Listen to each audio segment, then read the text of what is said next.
Hi, and welcome to the season finale of Green, White, Checkered. As always, I'm your host, Kerry Varnado, and with me today are my colleagues Jacob Mayer and Terrence Hunley.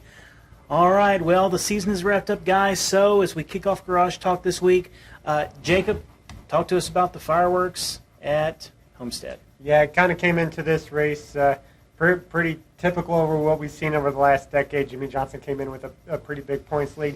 Matt Kenseth needed to run well, needed to lead the most laps, win the race, and he almost did that. He led the most laps, finished second, but Jimmie Johnson was just stayed too unstoppable, close throughout the whole race, finished ninth, and clinched the championship. Yeah, it wasn't very surprising as far as that's concerned, but you do have to give credit for Matt Kenseth for basically doing just about everything he could to at least make a run at it. If anything would have happened to Jimmie Johnson, which is what he would have needed to happen to win anyway, he would have won the title. So he did his part. Jimmie just didn't do his.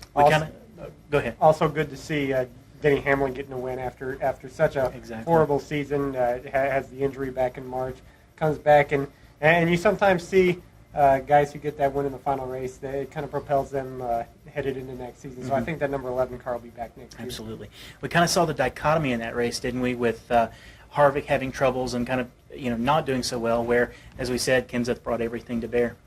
Yeah, it was definitely just another one of those races where Jimmie was just too good. I mean, they did what they had to do to win the championship, and he's now only one behind the guys Richard Petty and Dale Earnhardt. So I think he's going to get there at some point. May even pass them. It's hard to argue with how good of a racer he has been over the last decade. Very true. Very true. All right. When we come back, we'll look at our picks in some of the top categories of things we've seen this season.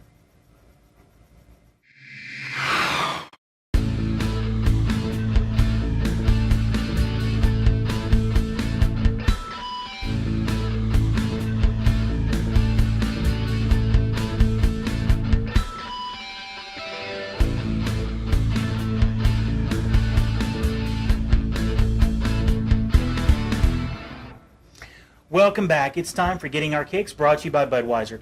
Now, of course, with the season over, what would be a season-ending show without awards, right? All right, so, guys, I know you've talked and we've put together some ideas of who was the best driver, who's the best crew chief, et cetera, in some key categories this season. So, without further ado, guys, what was the best race this season? That's a tough one. There are some races that were obviously worse than others and some better than others. As much as I ragged on the race, the ending of the race a couple weeks back, I still think the overall just racing aspect that was at the most recent Talladega race was probably the best general racing we saw. The ending was not that great, but as far as if you're referring to best race as just the actual racing going on, that was obviously the best.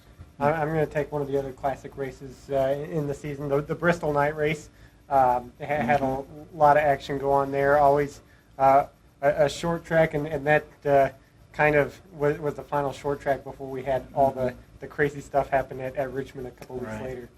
Outstanding. Okay, so if those are a couple of leading candidates for the best race, here this year we debuted a new Gen 6 car, and there was some talk early on about some of the lackluster racing. So then, what was the worst race?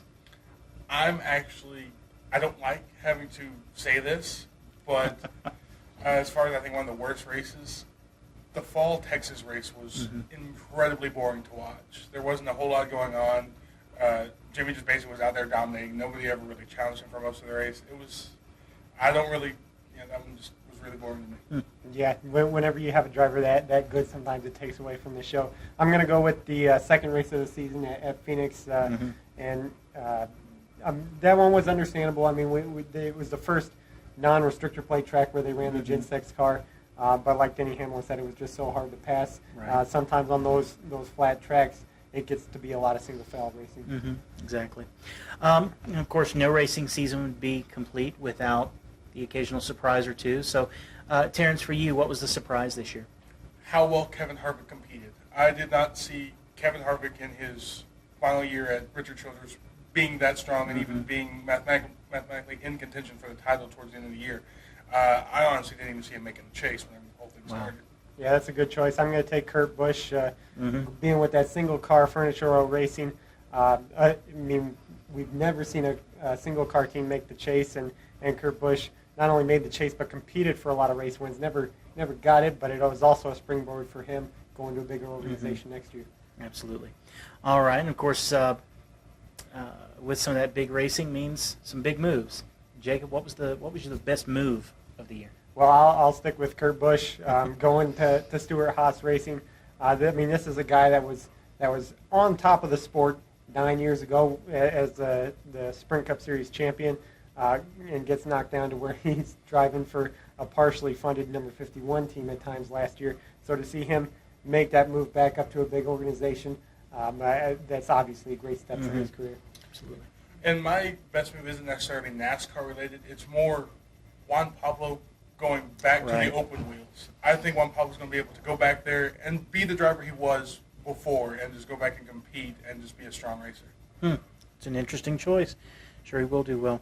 All right, so if those were the best moves, then who maybe made the poorest choice? What were some of the worst moves?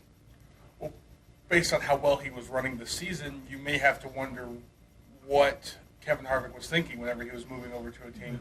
But on a different note, you have to throw in, I don't know, I guess there was some interpersonal issues. Yeah, there's some more issues there than everything else. But as far as competition level, he was really strong this year.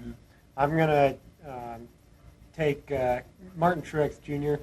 It's not really his fault that things fell apart there at Michael Waltrip Racing, but he's still going from a large multi-car organization that had multiple cars in the chase, and now he's going to a single-car team that Kurt Busch took to new heights this year. They still didn't want to race. I think it's going to be tough for him next year. Another thing I did want to mention on that note, what was Stewart-Haas as a whole thinking, getting rid of Ryan Newman and then filling that spot with very interesting, aggressive strong drivers and personalities? That's going to be very interesting to see as well. Yeah, we can definitely look forward to some high drama next year at Stewart-Haas, I think. All right, so Jacob, then who would you identify maybe as the most improved driver this season? Well, I'm going to stick with the same guy who was my biggest surprise, Kurt Busch. Last year, not even competitive in a lot of races. Really struggled in some cars that were not capable of running up towards the front. This year gets his team up into the chase, and now kind of has his career back on track. I think that's a huge improvement for him. Mine is not necessarily an improvement because it's not surprising, but leading up to the chase, Jimmy Johnson was running bad everywhere. It was week in, week out. They hadn't even won a race at a 1.5-mile track. So going into the chase, people were wondering if Jimmy could even, do what he had done in the past. And then obviously some switch flipped on, and once it hit that final Like 10, Stewart he got a it couple done. years ago.